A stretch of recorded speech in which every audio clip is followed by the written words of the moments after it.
Hello, my name is Tony. Curiouser and curiouser this world we live in. In Alice Through the Looking Glass, or Alice Through the Looking Glass and What You Found There, or just plain Through the Looking Glass, Lewis Carroll's Alice passes physically through a mirror to find herself in a world where logic and convention are reversed. I once passed physically through a mirror and found myself in Casualty, same sort of thing really. Alice is in a world where you can run to remain stationary, retreat from something to bring it closer. Fact is contradiction and contradiction is fact. You can't trust what you see or hear to be real. Some might venture to draw parallels with Trump's America, Starmer's election manifesto, or Meghan and Harry Markle's entire media roadshow. Not me though, I'm not going to do that. No, I'm going to review the 1970 film version of John le Carré's 1965 espionage novel, The Looking Glass War. Because sometimes, just occasionally, I like to focus on stuff you have an outside chance of making some sense of, and doesn't drive you to want to murder someone in a fit of homicidal angst. Beware the Jabberwock, my son, indeed. The protagonist of le Carré's novel and the film adaptation finds himself in the parallel world of a British Secret Service asset. He is sent on a journey into a grimmer, darker landscape than that which Alice navigated, but one that has to some extent the same sort of logical inversion, reverse psychology. A land of distorted, mirrored reality, where they certainly do things differently there. But I'm getting ahead of myself. At the height of the Cold War, hard-drinking MI6 operative Taylor Timothy West is at an airport in Soviet-controlled East Germany. He collects a roll of film from an airline pilot which supposedly contains aerial photographs of the town of Kalkstadt. The snaps apparently prove the existence of a new rocket defense system based on the wartime V2 models, the existence of which would be a contravention of international peace treaties. Walking through the snow at night to wherever he's walking to, Taylor is run over and killed by a speeding van. The camera film is dropped and rolls away, lost. Taylor dies. There, that's the MacGuffin set up for us, so where do we go from here? I'll tell you. An MI6 department run by Leclerc, Ralph Richardson, and his subordinates Haldane, Paul Rogers, and Avery, Anthony Hopkins, is in receipt of a single vague photograph, which may or may not provide evidence of a rocket in Kalkstadt. The source of the picture has informed MI6 there were others that conclusively prove the development and manufacture of rockets. He will only reveal their location on payment. Once paid, he advises the photos are being safely held by his father, Mr. Fritsch, Guy Deggy, in Kalkstadt. Leclerc and Haldane are veteran intelligence operatives of World War II. They decide to go old school on this one and find a likely pilgrim to infiltrate across the border into East Germany and retrieve the snapshots. As luck would have it, they've got a young Polish defector, Lisa, Christopher Jones, in custody and at their disposal. He's come to the UK illegally because he's impregnated an English girl, Susan George, and wants to be with his child when it's born. If he agrees to take on the job, Leclerc offers him UK citizenship in return. What a bargain! Now things get tricky. Lisa is no field operative. He's rash, hot-headed, arrogant and snarky. The only protection he can take with him is a knife. If he's caught with a firearm and traced back to MI6, it will be looked upon as a declaration of war. His training in tradecraft, self-defense and survival skills at an MI6 safe house is rushed and insufficient. He's given an archaic Morse code portable radio with which to maintain contact with his handlers. Doomed to fail might as well be tattooed on his forehead. To make matters worse, just days before the launch of the mission, he discovers his pregnant girlfriend has had a termination. His motivation to continue with the mission takes a little bit of a knock. However, a night out on the piss with Avery, during which the two men bond, inspires him to keep calm and carry on. So off he goes through the looking glass, or in this case, through the barbed wire fence, cutting his hand badly past a watchtower and stabbing a young East German border guard to death. With a bleeding infected hand wound, a combat knife and a comm system that wouldn't have been out of place on the Titanic, he must proceed on foot through hostile terrain, with the Stasi, East German secret police, on his tail. A happy optimist would bet on him beating the odds and succeeding. A sober realist would most definitely be leaning in the opposite direction, bearing in mind, in this world, nothing is quite as it seems. The Lysa character in the film is a major deviation from that of the book, in which Lysa was still Polish but a much older ex-MI6 asset retired from the field. He's brought back into service despite being way past his prime and less than suitable for the job. No less expendable though. I suspect a younger, more attractive character with a rebellious streak was felt to be more cinematically appealing for audiences. I don't necessarily agree, but accept the creative decision they made and conclude it's not such a bad one. Christopher Jones was an American TV actor who later had a high-profile role as an English Army captain in David Lean's Ryan's Daughter. His experiences on that film reportedly traumatized him so much he quit acting to become an artist and sculptor. Here he is remarkably convincing despite his voice being dubbed as a lank-haired, arrogant Euro-trash Lothario who gradually transfigures into a haunted, lost soul, literally committing voluntary suicide on a voluntary suicide mission. The characters Lysa meets on his journey are strangely offbeat and unconventional. The truck driver who offers him a lift seems affable enough at first, but when it becomes clear that he's a sexual predator on the lookout for a bunk-up in return for a ride, Lysa rejects and avoids his overtures by stabbing him to death. Getting to be something of a habit that. He stashes the body in the back of the van and proceeds to drive himself. Next he encounters a gorgeous girl billed only as the girl, Pia Dagermark. Dagermark was a troubled actress who went on to have a troubled future, involving anorexia, substance abuse and a prison sentence. She only made one more film after this. The girl is accompanied by a young boy. They're an odd couple, the girl introducing the boy as her friend. There is no established familial connection or explanation why a model-level female beauty and a scruffy 10-year-old kid should be hanging out together in the middle of nowhere. It doesn't add up. The mirror reversal on the other side of the border would have been that of an older man and a young girl. Now, if he introduced her as his friend, I have a feeling it would immediately arouse some suspicion, yeah? Here, that doesn't seem to be the case. It's just another piece of a fragmented puzzle. However, worth noting that in Le Carré's novel, there is no child. I shouldn't assume, I know, but I will, that the girl and the boy symbolise something. I've got some ideas on that, but they're pretty stupid ones, so I'll keep them to myself. If you would like to make some suggestions of your own, knock yourselves out. Ralph Richardson and Paul Rogers are a good double act as two aging spooks, dwelling nostalgically on past glories, now hard-bitten and shot through with a cynical, pragmatic resolve to manipulate and coerce others with no compunction whatsoever. Anthony Hopkins fires off promising glimpses of the marvellous screen performer he would one day become, as the younger third wheel who retains some stubborn vestiges of idealism and humanity yet. He's secretly horrified that Lysa is considered nothing more than a purely expendable, plausibly deniable pawn. Talking of pawns makes me think of games of chess. There is a very strong chess motif present in Carroll's Alice Through the Looking Glass. Could the Looking Glass War be in some ways allegorical to a chess game being played by partially obscured and blind patriots in a darkened room bisected by a barbed wire border? Just a thought.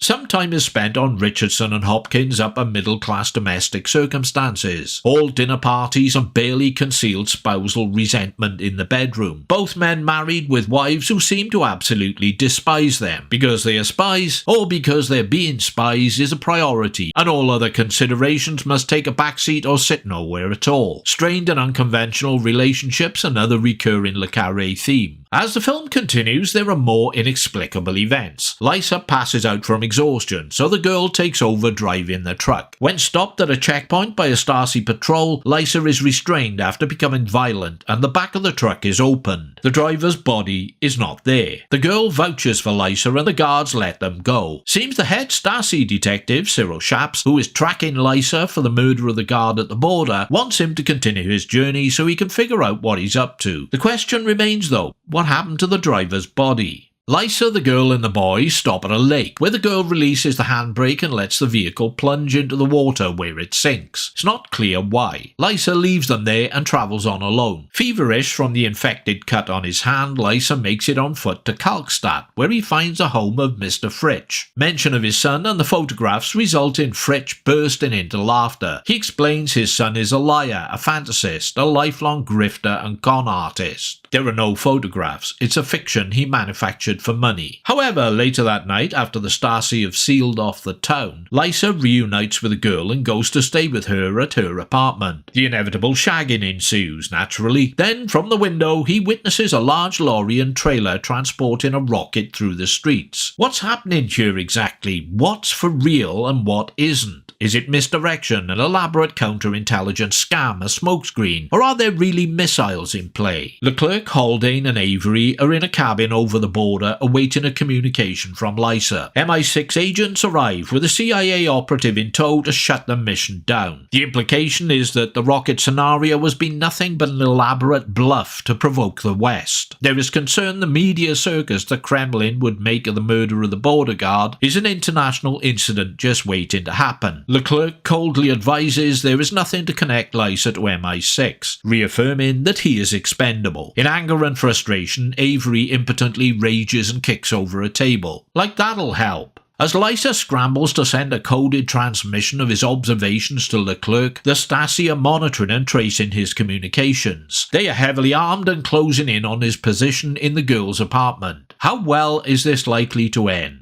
It was written and directed by Frank R. Pearson, whose previous writing credits include Cat Ballou, Cool Hand Luke, then later Sidney Lumet's barnstorm in Dog Day Afternoon. He would go on to write and direct the 1976 remake of A Star Is Born with Streisand and Christopherson, as well as several highly regarded made-for-TV biopics. The Looking Glass War is a cryptic, perplexing little film that often feels distinctly cold and impersonal. Very starkly shot, almost clinical in execution, full of landscapes framed as wide-open, largely barren expanses, empty vistas of miles and miles of almost nothing of interest. It has the melancholic, neglected look and feel of ritual abandonment. A world bled out by the twin arterial cuts of jackbooted austerity and oppression. By the end, you won't know the answers to the questions the film invites you to ask, so it's up to you to decide if the rockets, the photographs, the intel were real or not, or just vaporous chaff and flare. The one thing you will be certain of, most probably, is the answer to the one that goes, was the human cost worth it? The film strongly suggests it was not, and I tend to agree. Do the Secret Services really treat people this way, mere tools, flesh and bone chess pieces, to be used and sacrificed in pointlessly tilting at windmills? Le Carre seemed to think so, and he worked for them long enough. No wonder he was famed for his moral ambiguity. Perhaps the most thematically compelling moment comes when the Stasi detective observes the point in the barbed wire fence where Lisa crossed the border and comments wryly, "Coming in. That's something new." Yep, very much out of the ordinary in a country where most are trying to get out. A violation of the norm in this mirror-imaged world, where they do things differently.